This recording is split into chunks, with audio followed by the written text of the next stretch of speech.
Guys, welcome to Reuel Recommends. My name is Reuel, and obviously, this is we talk about the latest in movie and TV news. Please do like, comment, subscribe. Today I have a special guest. Hi, I'm Lakshman. I'm his younger brother. I'm also a Twitch variety streamer. My links are down below. If you're nerdy, you'll like me. Well, that's a good line. I'm gonna steal that. Hey guys, welcome to Reuel Recommends. If you're nerdy, you'll like me. Now, oh my god, that's good. Stealing it, dips. All right. Today we're going to review the Italian horror film that came out on Netflix recently called A Classic Horror Story. And I've already reviewed it on my channel, but today we wanted to talk a little bit more about what it got wrong and what it may have gotten right. But I think before we do that, it'd be good for us to get my guest to tell us his opinion of the film when he watched it with me by force. I love horror stories despite being a scaredy cat. Very scary. And I thought it had a very interesting ingredients, but the one prevalent feeling I personally had with the film was that it reminded me a lot about Ari Aster. I felt like I was watching an Ari Aster, I felt like I was watching someone pretending to be Ari Aster making an Ari Aster movie.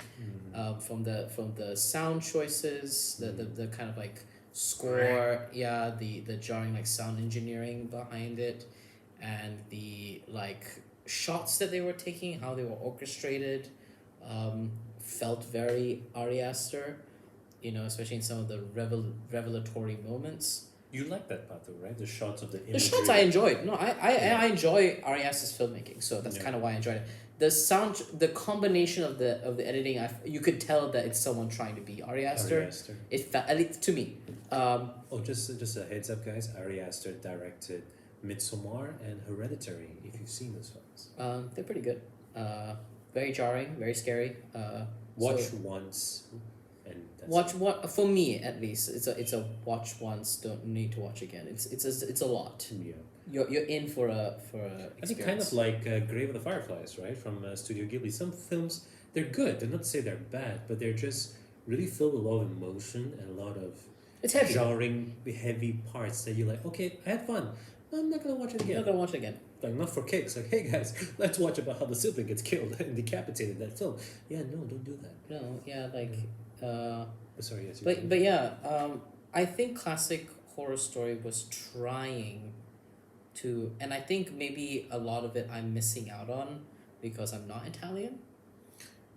That's, I think, one of the things, because it felt like they were trying to do a satire on Italian films. And Italian filmmaking. Yeah, like I think towards the end they kind of hinted that people in Italy would just, skip to the very end, watch the ending of the horror film, and then critique it.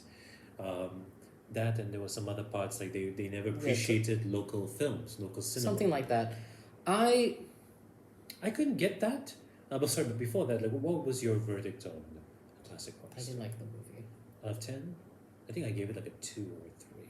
I mean, I would give it like a 3 or a 4. Like I don't hate it as much as Cruella. There are moments of it where I liked it.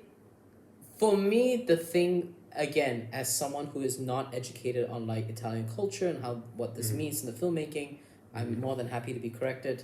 But to me, it felt like the film was insulting my intelligence. Yes. I felt like I sat through a whole movie hoping to learn more. Yes, it's a twist, it's all a film. Okay, I can try and roll with that. Spoiler alert. Yeah, I can try and roll with that. But there was this moment where you just had the villain doing a full exposition On like, this is on what all I'm planning. of all the moments. I felt frankly insulted as an audience member. Because we're like, and as a viewer, we kind of put it together, dude. Like, we figured it out, dude. Yeah. Also, like, yeah, there was a really cool twist there and stuff like that. But I just felt insulted because you're telling me, not showing me. yeah. And it was weird because... And there were ways to show it. I think there was many Yeah. opportunities where you could hint to the audience, this is a film. Something's recording. Someone's watching you. Yeah. And instill that part. It is a horror movie, so you instill that paranoia. Horror movies live and die by tension. And I think the and two towards- scenes they had that was the one you said, the one where just as it dawns on us that, oh, I think he's being recorded, he instead, I don't think this was an actor choice. At least I hope not. I think maybe the directors or the writers told him to do this motion where he's like, shit, no, how could you have found out? And then I thought that was a bit So- overly done. Like, you could just have him look into the camera and be I mean, like, you can have "Take her." you can have a pathetic villain. Don't get me wrong. We love a good pathetic villain. I know, but like you can have a villain who's like a coward or who's flawed and who's pathetic. Yeah, When broken down is pathetic. pathetic. You can have pathetic villains. I just don't think it again. It all boils back down to what is the story you're trying to tell. Mhm. If you're trying to make a satirical view around media consumption and critique, did this do it? I don't think so. I just Don't felt think so. I felt my intelligence being insulted. I felt like you were insulting your audience, that we do not know what quality is, that we do not know when we're being undercut of a plot, when we felt pretty undercut. Yeah. And it was weird because it felt like, okay, what are you trying to do? Are you trying to create The a premise horror makes film? no sense. Because That's why I felt insulted. I felt like I Yeah. guess that's why I felt like my intelligence was Spoiler insulted. warning, the story is that, okay, it's no haunting, there's no urban legend, it was all just a set. That the mafia is trying to create weird videos Like of torture people, porn, yeah. torture porn, of people being killed and tortured and then selling it. As So- horror movies. As horror movies. And Which they, is weird. and they filmed it on this militarized zone. So all the things they needed to have done, i.e., move the truck to that location when they crash, pay off people. How much is this filming and videos? Is it only to the highest bidder? How is this earning enough for the mafia to keep things operations running? Which they heavily hint in the film. It's like, we adapt as the mafia. No, but like Well- here's the thing though. Those things exist in real life. It's called the dark net. Mm.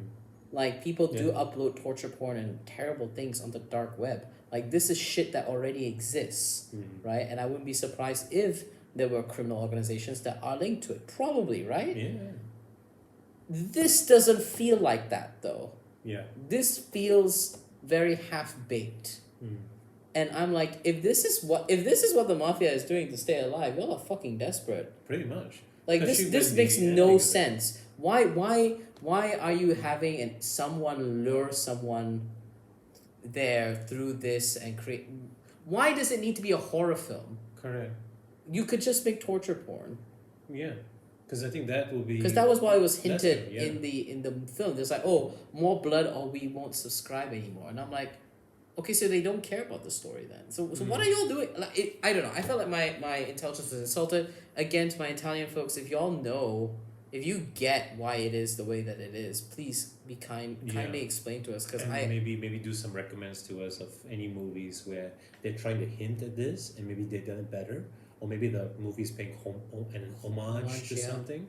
Please do. I give don't us a know. comment. I felt very undercut. It This- felt like it felt like we both were in a room where someone was telling a joke and we didn't. and the get joke it, did not land It at did not all. land. And then they start explaining the joke. and we're just like, Well, and I'm like, dude, if you have to explain the joke, this this sucks, not man. joke, yeah. Yeah, then So this sucks. if Dude. you guys would like to tell us how the joke originated or maybe where it was done better, we would love it because we do love our I horror feel like there's stories. definitely a dark web video out, like movie out there that talks about it, that does a better job of, using it as an allegory for people and their consumption and their critique of media.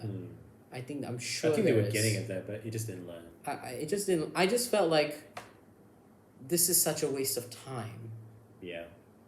In fact, it made me feel, funnily enough, like how the viewers felt when In they the actually end. watched the film. In the end of the film, I will say though It's not even about, and I don't care about the blood. It's just Yeah. like I felt It like I was got not too nothing bad. out of it. the blood wasn't too gory. I will say I give props to the main actress. I think her name is Matilda. I'm not sure. The main actress and the blonde actress in the film. I thought with very little dialogue, they communicated with the blonde girl. She was able to communicate the romance, the loss of her loved one, and the main girl, who I thought looked so much like. Oh God, I thought she looked so much like this famous actress. I can't quite remember.